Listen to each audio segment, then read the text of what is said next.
میں ملتمس ہوں جناب ڈاکٹر محمد حسین اکبر صاحب سے کہ صاحب آپ ہمیں آخر میں نصیحت اور پھر ہم سب کے لیے دعا بھی کیجیے. پر محمد و آل محمد صلوات.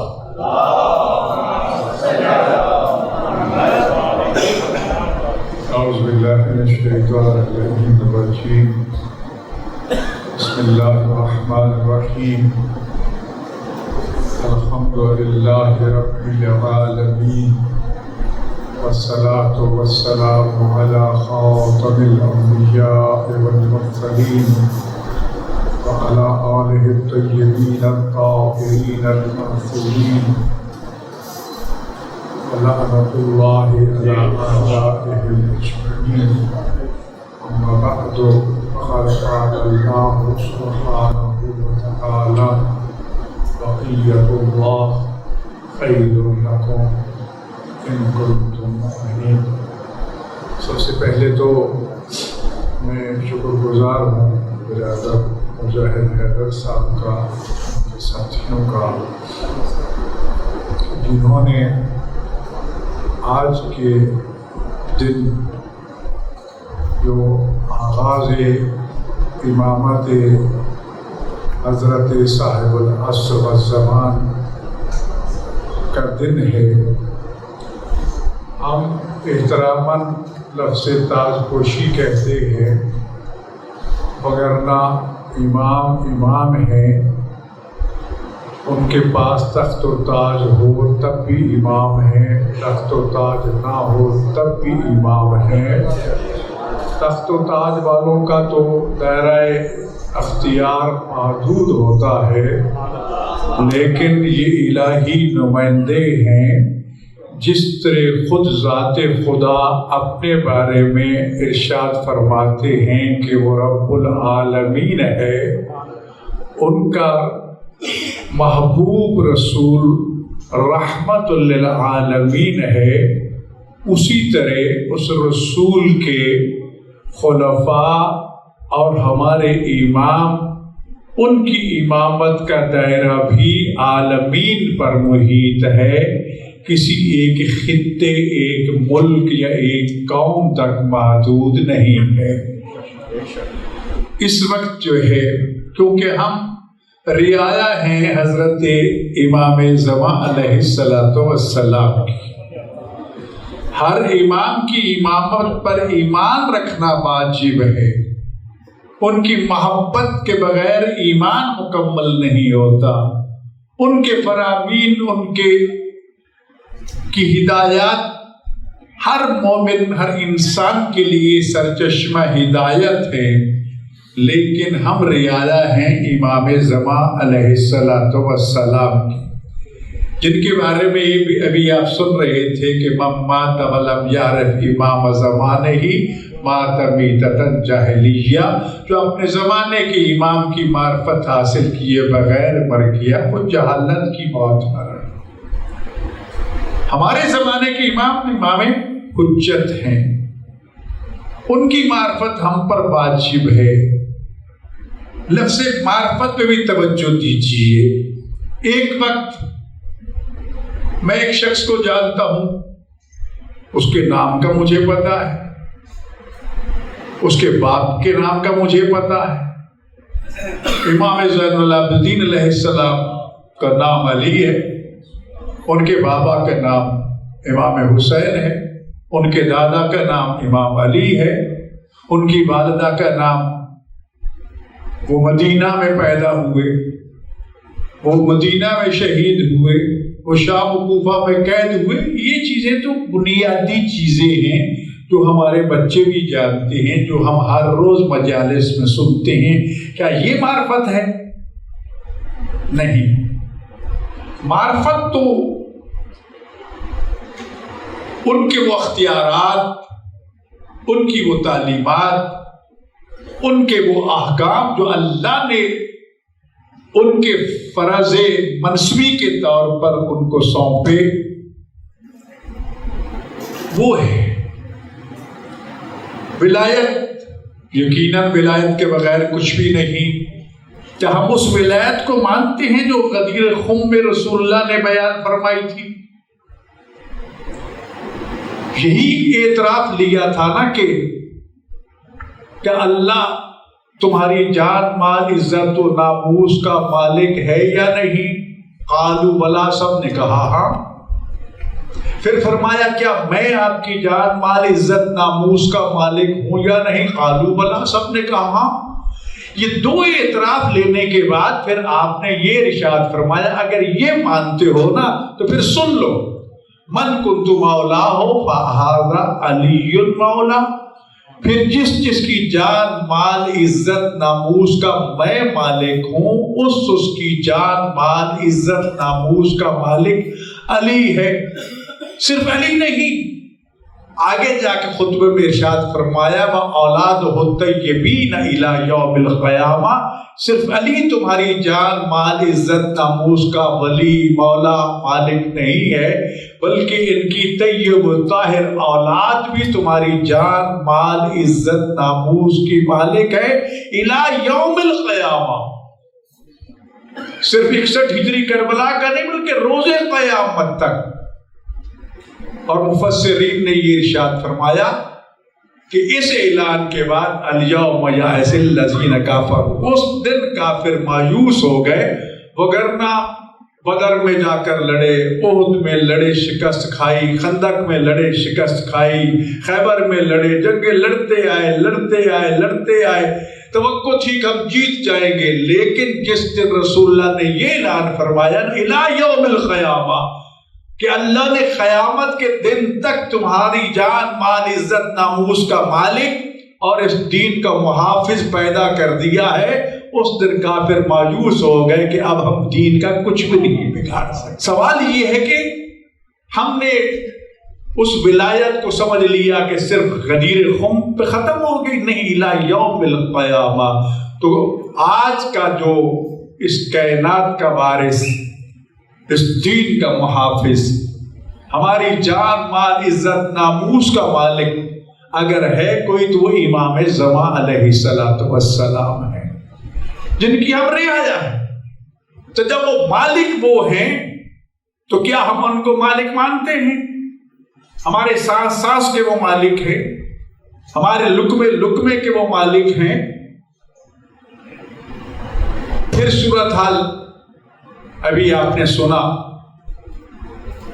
ایک مختصر سی یہ نشست تھی اور مجھے روحانی مسرت محسوس ہوئی کہ آج ہم نے جو مخصوص دن ہے امام زمان علیہ السلام، امام تو الامام و امام ولو کانا سبیا، کنت بلیا وآدم بین الماء والطین، علی فرماتے میں تو اس وقت بھی ولی تھا، امام تھا جب آدم پانی۔ آج کا دن تو اعلان ولایت کا دن تھا، اعلان امامت کا دن تھا۔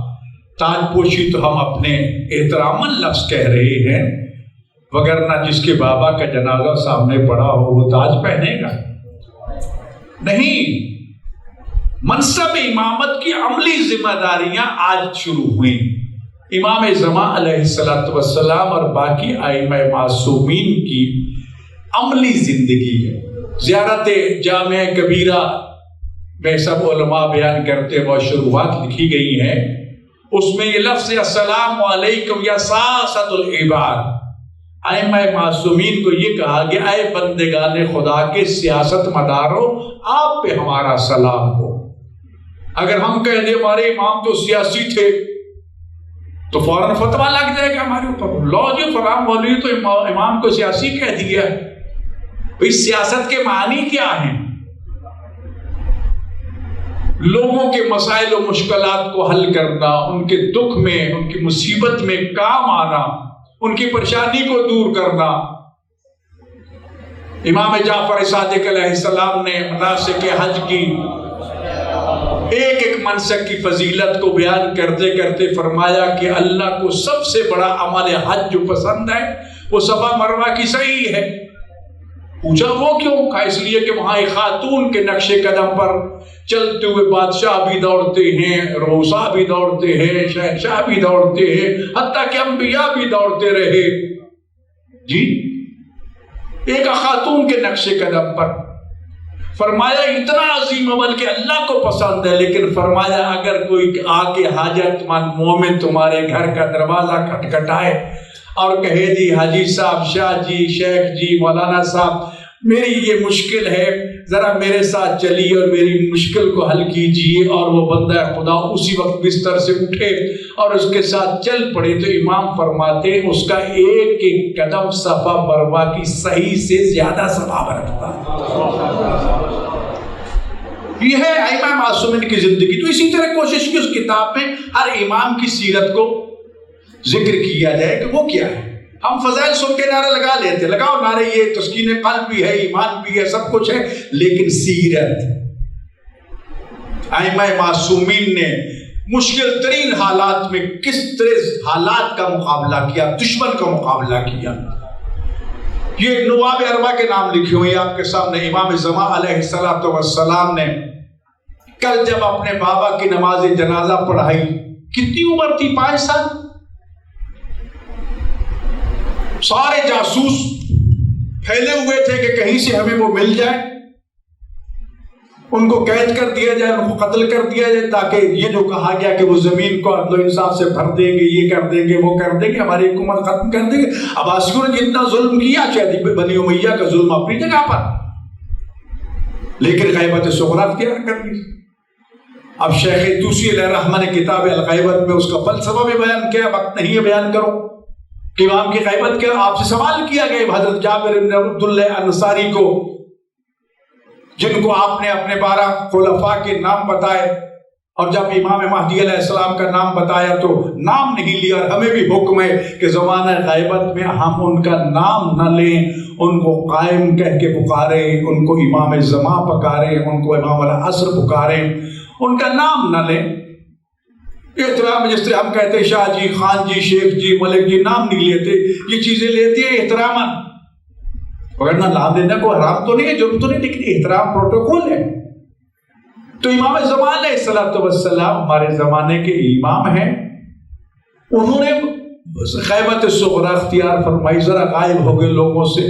یہ 4 نائب جو ہیں یہ مقرر کیے، اب ان کے نام پڑھ کے دیکھ لیجئے۔ کوئی گھی بیچتا تھا، کوئی کچھ کرتا تھا، کوئی کچھ کرتا تھا، انہیں گھی کے کنستروں میں، مشکیزوں میں امام سے خط لیتے تھے، اس میں ڈال دیا، جا کے مومن تک پہنچایا، مومن سے مال امام وصول کیا، امام تک پہنچا دیا۔ یہ سلسلہ چلتا رہا ان نواب اربعہ تک۔ دشمن کو پتا چل گیا کہ یہاں تو معیشت بھی کام کر رہی ہے، پیسہ بھی آ رہا ہے، رابطہ بھی، آخر معاملہ کیا ہے؟ پتا چل گیا کہ ان کے تو نائب کام کر رہے ہیں۔ اب ظاہری طور پر وہ گھی بیچ رہا ہے، تیل بیچ رہا ہے جی، لیکن حقیقت میں امام کا نائب ہے۔ تو جعلی امام بنا کے، کیا نام، نائب امام بنا کے بٹھا دیا عباسیوں نے۔ ایک دکان کھول کے دے دی جناب کہ جی میں بھی امام کا نائب ہوں۔ اب ایک بندہ خدا نے دھوکہ کھایا، وہ آ گیا میرے پاس کہ یہ تو امام کا نائب ہے، ادھر سے جاسوسوں نے پکڑ لیا، جا کے گردن اڑا دی۔ جب مومنین کا قتل عام ہونے لگا تو پھر امام زمان علیہ السلام نے اس زمانہ غیبت صغریٰ نواب اربعہ کا سلسلہ ختم کر دیا، اپنے آخری نائب سے کہہ کے کہ اب آج کے بعد میرا کوئی نائب نہیں ہوگا، پھر اس نیابت کو عام کر دیا۔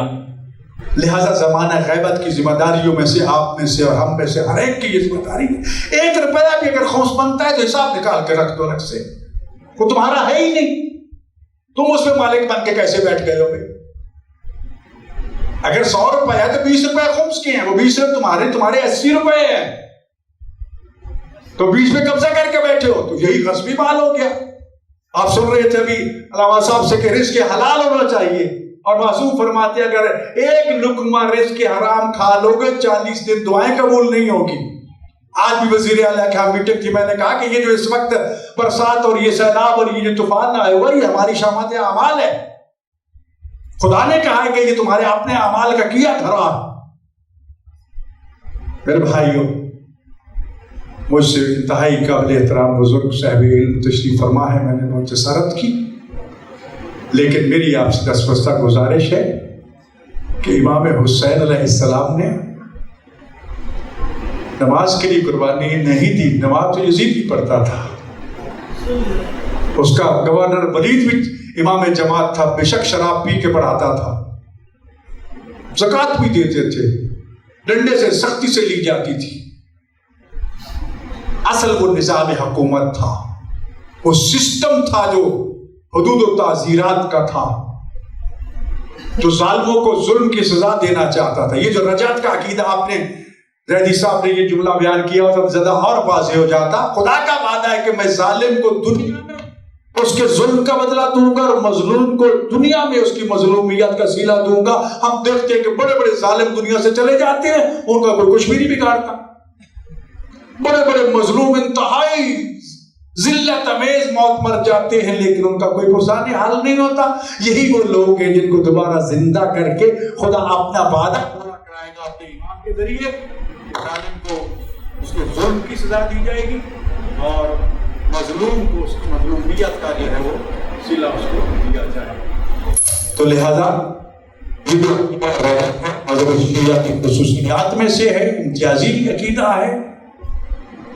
عقیدہ پتا بھی حضرت عبد المطلب علیہ السلام نے عطا کیا، یہ بھی شیعہ کی پہچان ہے، شیعہ کے امتیازات میں سے ہے۔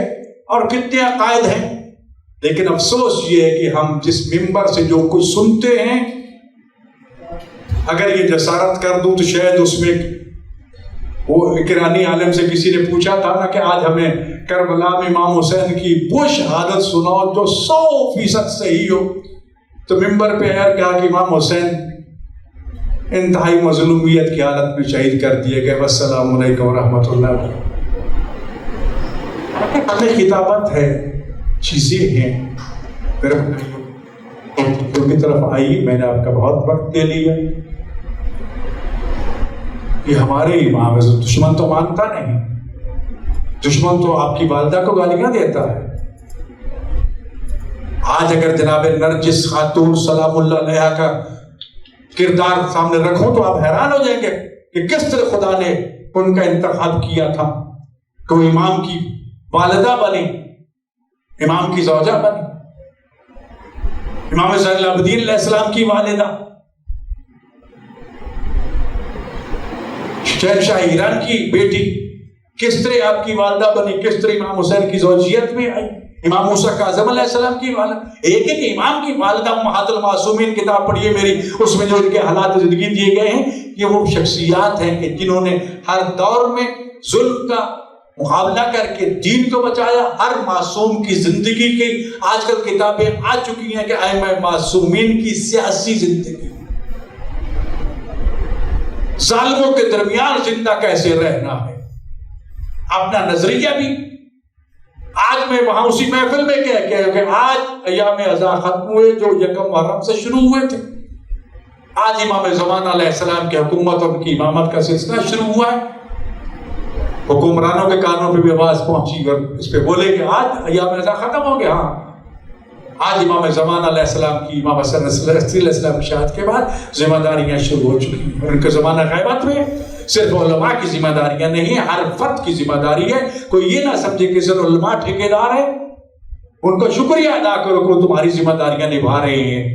تم تو کاروبار کر رہے ہو، تم بزنس کر رہے ہو، تم تو پیسے کما رہے ہو، اور مولوی اگر تم سے بجلی کا بل نہیں مانگ رہے تو کہتے ہو مولوی تو ہمارے پیچھے پہ گئے۔ پھر مقابلہ کرتے ہیں ایران والوں کے ساتھ، مقابلہ کرتے ہیں نجف والوں کے ساتھ۔ جی اب یہ مال تمہارا نہیں ہے، بار بار میں کہہ رہا ہوں کہ یہ خم تمہارا مال نہیں ہے، اگر نہیں ادا کرو گے تو حرام کھاؤ گے، حرام۔ اور امام کے اس فرمان پہ یقین کر لو، حکم حرام 40 دن تک دعا کو قبول نہیں ہونے دیتا۔ آئیں دعا کریں کہ خدا ہمیں اپنی حجت خدا اس کائنات کے وارث، جن کے وجود مقدس کی وجہ سے اللہ کی رحمتیں نازل ہو رہی ہیں، ہمیں رزق مل رہا ہے، کہ نظام کائنات باقی ہے، اللہ تعالیٰ ان کے ظہور میں تعجیل فرمائے، ہمیں ان کے آبان و انصار میں شمار فرمائے، ہمیں صحیح معنوں میں ان کی تعلیمات اور ان کے فرامین کو عملی جامہ پہنانے کی توفیق عطا فرمائے۔ سرکار حجت کو خالق کائنات جلد از جلد اذن ظہور عطا فرمائے۔ مالک کائنات آج کی پاکیزہ محفل کے بانیان کی توفیقات خیر میں اضافہ فرما، اور ہمیں ہر معصوم کی زندگی کے بارے میں اسی قسم کے تربیتی پروگرام کرنے کی توفیق عطا فرما۔ مالک کائنات ہم سب کو علم کے ساتھ ساتھ عمل کی توفیق عطا فرما۔ جتنے بھی لوگ اس وقت سیلاب کی زد میں ہیں، بارش کی وجہ سے ابتلاعات میں، مالک کائنات ان سب پہ رحم فرما۔ عزادار مظلوم جہاں کہیں بھی موجود ہے مالک ان کی مدد فرما۔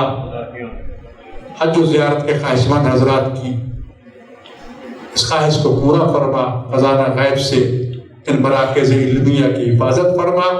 ہم سب کو خمس و زکوٰۃ اور فرائض و واجبات مالی اور عبادتی جو ہے وہ ادا کرنے کی توفیق عطا فرما۔ ہم سب کے صغیرہ کبیرہ گناہوں کو معاف فرما۔ اس ادارہ کے جتنے معاملین دنیا سے چلے گئے ہیں مالک کائنات ان کے گناہ معاف فرما، ان کے درجات کو بلند فرما، جو موجود ہیں ان کی توفیقات خیر میں اضافہ فرما۔ ربنا تقبل منا انک انت السمیع العلیم، محمد و اہل بیت طیبین الطاہرین المعصومین۔